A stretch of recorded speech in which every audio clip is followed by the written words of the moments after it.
नमस्कार दोस्तों, स्वागत है आप सभी का। आज हम पढ़ेंगे एनसीईआरटी क्लास 12 मैथ्स में चैप्टर नंबर 10 जिसका नाम है वेक्टर। वेक्टर की एक्सरसाइज 10.3 का फर्स्ट क्वेश्चन देखते हैं अभी हम कि find the angle between two vectors A vector and B vector with magnitude √3 and 2 respectively such that A vector dot B vector equal to √6। हमको एंगल फाइंड करना है। तो एंगल थीटा लिया बिटवीन टू वेक्टर्स, दोनों वेक्टर के बीच में जो एंगल है वो हमने थीटा ले लिया। और कोस थीटा के जो फॉर्मूला होगा वो हो जाएगा A vector dot B vector upon magnitude of A vector into magnitude of B vector.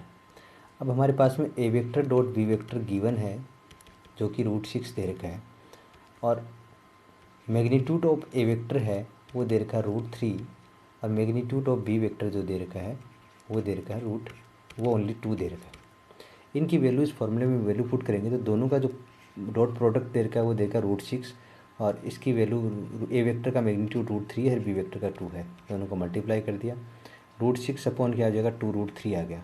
6 को लिख दिया √3 इंटू √3, तो √3 से तो √3 कैंसिल हो गया और 2 अपॉन √3 आ गया, √2 अपॉन √2 आ गया, सॉरी।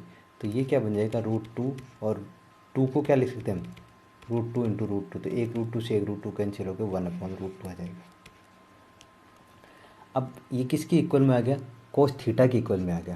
और कोस थीटा में कोस में किस एंगल की वैल्यू है वो 1/√2 होती है, तो कोस के अंदर π/4 यानी कोस 45 की वैल्यू है वो होती है 1/√2। तो कोस थीटा इक्वल टू कोस 5 आ गया।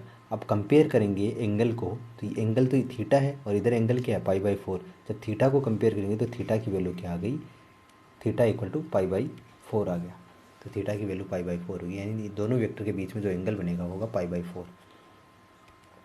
अगला जो क्वेश्चन है वो है कि जो सेकंड क्वेश्चन है उसमें दे रखा है फाइंड एंगल बिटवीन वेक्टर्स, इन दोनों वेक्टर के बीच में एंगल फाइंड करना है हमको। लास्ट क्वेश्चन जो पिछला क्वेश्चन था उसमें हमारे पास में उसमें मैग्नीट्यूड गिवन था और डॉट प्रोडक्ट दोनों का गिवन था, लेकिन अब की बार हमारे पास डायरेक्ट वेक्टर है। तो दोनों वेक्टर से हम पहले तो क्या निकालेंगे, इनका मैग्नीट्यूड निकालेंगे। तो जैसे देर का let theta be the angle between A and B vector, तो फॉर्मूला ये होगा cos theta equal to A vector dot B vector upon magnitude of A vector into magnitude of B vector.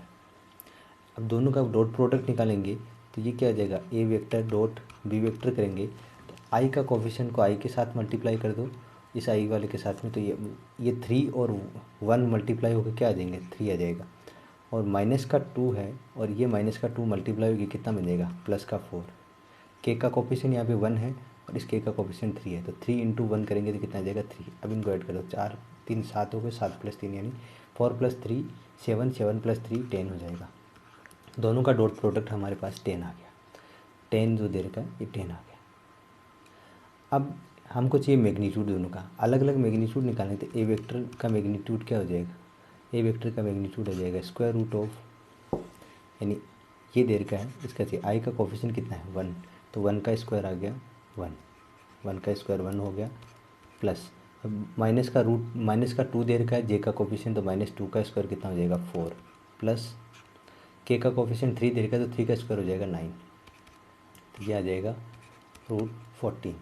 अब ऐसे बी वेक्टर निकाल देंगे, तो B vector कितना आ जाएगा, बी वेक्टर आएगा हमारे पास, इसमें से ले लेंगे बी वेक्टर, इसका होगा तो आई का कोफिशिएंट है 3, तो 3 का स्क्वायर 9 हो जाएगा, जे का कोफिशिएंट -2 है उसका स्क्वायर 4 + 1, तो कितना आ जाएगा √14। तो ये आ गया बी वेक्टर हो गया √14, ए वेक्टर हो गया √14। ए वेक्टर और बी वेक्टर की हमारे पास दोनों का मैग्नीट्यूड आ गया। अब इस फॉर्मूले में वैल्यू रख देंगे, दोनों का डॉट प्रोडक्ट है वो 10 है, तो 10 अपॉन ए का मैग्नीट्यूड देगा √14, बी का मैग्नीट्यूड √14, तो 10 की जगह 10 लिखा, दोनों का जो प्रोडक्ट है वो हो जाएगा 14, तो 10/14 क्या आ जाएगा 5/7। तो कोस थीटा इक्वल टू आ गया 5/7, थीटा इक्वल टू है cos inverse 5/7, theta equal to cos inverse 5/7। तो थर्ड क्वेश्चन दे रखा है वो है find the projection of the vector i cap minus J cap on the line represented by vector i + j। Projection, इसको A लेते हैं हम, इसको बी वेक्टर लेते हैं, तो ए वेक्टर का प्रोजेक्शन चाहिए जो बी पे हो, तो इसका फॉर्मूला ये बन जाता है कि जिस पे भी प्रोजेक्शन चाहिए, यानी projection of A on B है, ऑन बी है, इसका मतलब बी नीचे आ जाता है, बी का मैग्नीट्यूड हम डिनोमिनेटर में लिखते हैं और दोनों का डॉट प्रोडक्ट है वो न्यूमरेटर में लिखा जाता है। तो हमारे पास ए वेक्टर और बी वेक्टर दे रखे, दोनों का डॉट प्रोडक्ट करेंगे तो दोनों का डॉट प्रोडक्ट क्या आ जाएगा, A vector dot B vector से कोफिशिएंट के साथ मल्टीप्लाई होते हैं, आई कैप दोनों के आई कैप का कोफिशिएंट मल्टीप्लाई करेंगे तो 1 आएगा, माइनस और 1 इनका आ जाएगा, जे का कोफिशिएंट भी दोनों का 1 1 है, एक का -1 है एक का 1 है तो -1 है, तो 0 आ गया। अब projection of A and B क्या आ जाएगा, 0 रखा हमने, दोनों का प्रोडक्ट कितना, डॉट प्रोडक्ट 0 है, अपॉन में √2 है, इसका बी का मैग्नीट्यूड निकालेंगे तो √2 आएगा, तो आएगा 0, तो प्रोजेक्शन हो जाएगा 0। अगला जो क्वेश्चन है वो है find the vector, find the projection of the vector, find the projection of the vector I cap plus 3j cap plus 7k cap on the vector 7i cap minus J cap plus 8k cap. इसमें ये दे रखा है कि late ए vector हो गया I cap plus 3j cap plus 7k cap and B vector दे रखा है 7i cap minus J cap plus 8k cap, then projection of A vector on B vector. Formula वही है, बी पे projection निकालना तो बी का magnitude denominator में आएगा, दोनों का डॉट प्रोडक्ट हम यहाँ लिख देंगे। अब है दोनों का ए वेक्टर और बी वेक्टर का डॉट प्रोडक्ट हमको करना होगा, तो ए वेक्टर और बी वेक्टर का डॉट प्रोडक्ट यहाँ से हमने किया तो ये आ गया 60। कैसा होता है, आई के आई वाले कोफिशिएंट के साथ में मल्टीप्लाई कर दो और जे का कोफिशिएंट जे के साथ मल्टीप्लाई और के का के साथ है, तीनों का प्लस कर दो तो 60 आ जाएगा। अब बी का मैग्नीट्यूड निकाले इस फॉर्मूले में, बी का मैग्नीट्यूड निकाला तो ये आ जाएगा √114। प्रोजेक्शन निकालना है, फॉर्मूला जो हमने अभी लिखा था इस फॉर्मूले में वैल्यू रख दो, तो दोनों के डॉट प्रोडक्ट की वैल्यू 60 है और इनका मैग्नीट्यूड की वैल्यू दे रखी है √114, ये वैल्यू आ जाएगी। अब चलते हैं क्वेश्चन नंबर 5 पे। Show that each of the given 3 vectors is a unit vector, ये यूनिट वेक्टर दे रखे हैं जिसमें 3 वेक्टर्स हैं। Also show that they are mutually perpendicular each other, mutually perpendicular हैं कि नहीं ये बताना है। तो पहले तो हम क्या करते हैं, ए वेक्टर का हम निकालते हैं मैग्नीट्यूड, जो ए वेक्टर का मैग्नीट्यूड 1 है और बी वेक्टर का मैग्नीट्यूड 1 है, सी वेक्टर का मैग्नीट्यूड निकालेंगे तो 1 आएगा।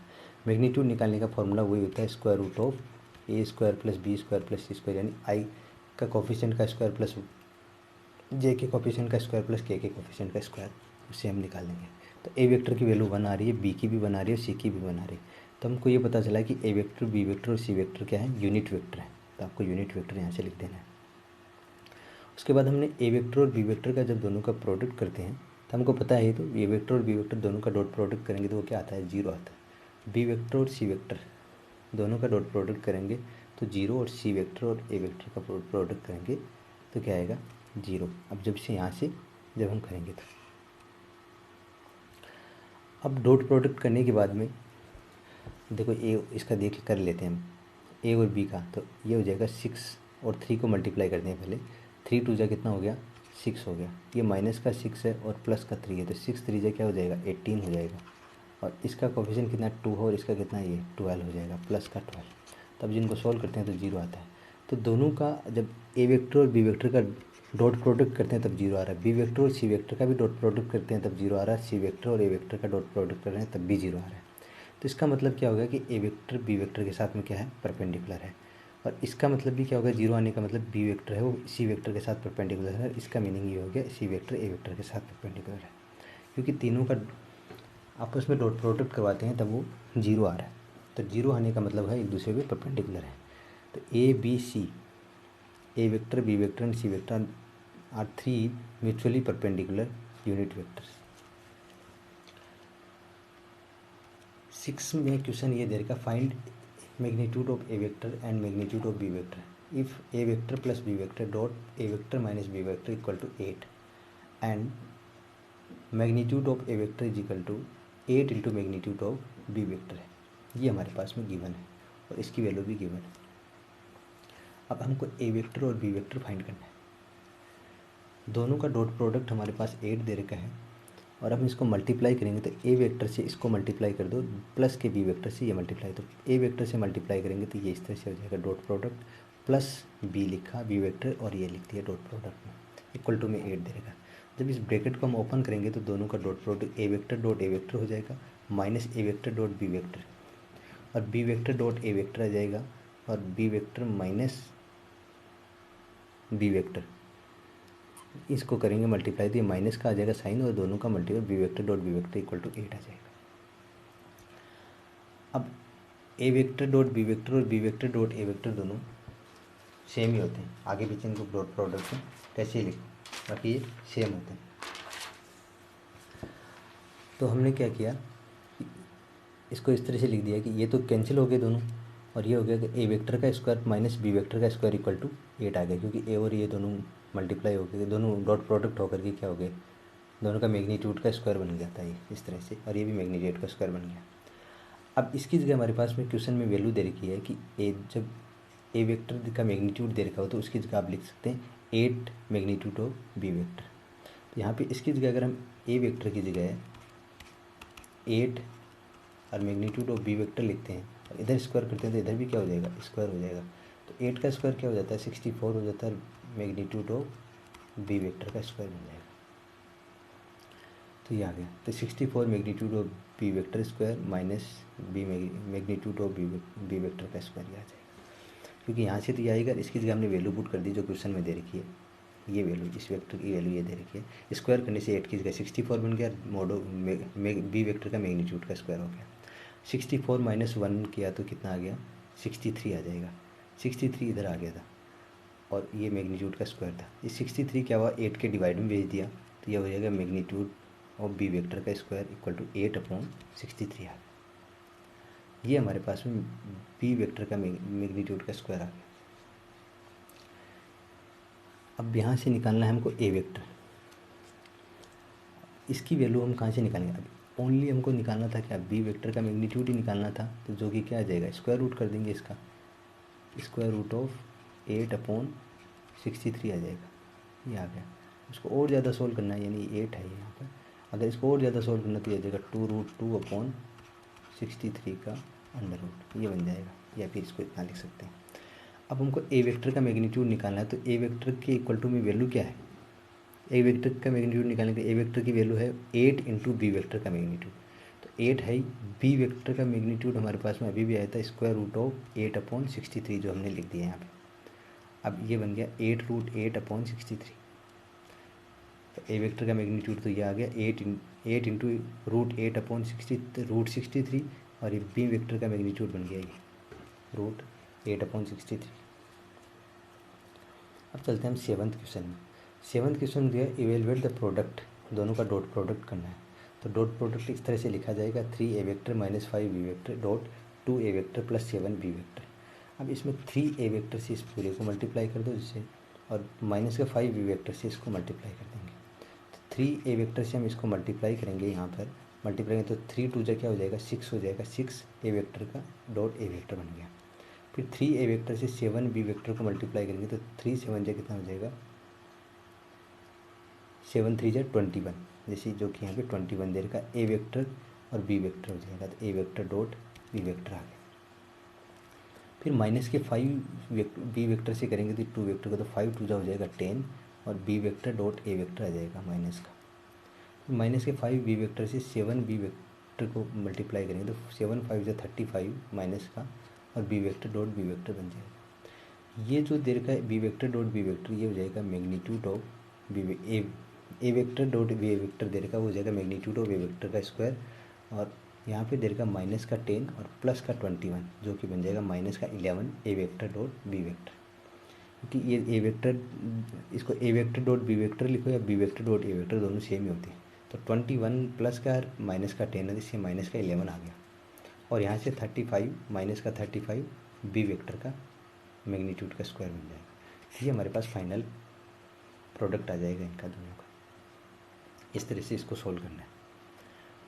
अगला जो क्वेश्चन है हमारा वो ये है कि find the magnitude of the 2 vector A vector and B vector having the same magnitude such that the angle between them 60 degree and their scalar product is 1/2। Scalar product का मतलब होता है इनके मैग्नीट्यूड का जो प्रोडक्ट जो दे रखा है। तो यहाँ पे फॉर्मूला हमारे पास में यही होता है कि A vector dot B vector equal to magnitude of A into magnitude of B cos theta. तो दोनों का जो प्रोडक्ट दे रखा है डॉट प्रोडक्ट वो दे रखा है हमारे पास में कितना 1/2। Magnitude of A vector equal to magnitude of B vector given है, क्योंकि दोनों का बोला है कि मैग्नीट्यूड दोनों का सेम है। थीटा दे रखा है 60। अब इस फॉर्मूले में हम वैल्यू पुट कर देते हैं।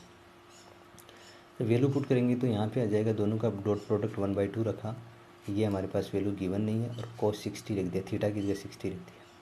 अब इन दोनों की वैल्यू सेम है तो मैग्नीट्यूड ऑफ ए वेक्टर का स्क्वायर कर दिया, ये आ जाएगा cos 60 होता है 1/2, इधर भी 1/2 है, तो 1/2 से 1/2 इधर जाके डिवाइड करेगा तो 1 आ जाएगा। Magnitude of A vector square equal to 1 है, 1 आ गया, तो magnitude of A vector equal to 1 हो जाएगा, और magnitude of B vector equal to भी 1 हो जाएगा, क्योंकि ए और बी दोनों इक्वल है, तो दोनों की 1 मैग्नीट्यूड आ जाएगी। यही हमको फाइंड करना था। अब आज तक इतना ही करेंगे इस वीडियो में, मिलते हैं अगले वीडियो में, तब तक के लिए बाय, थैंक यू।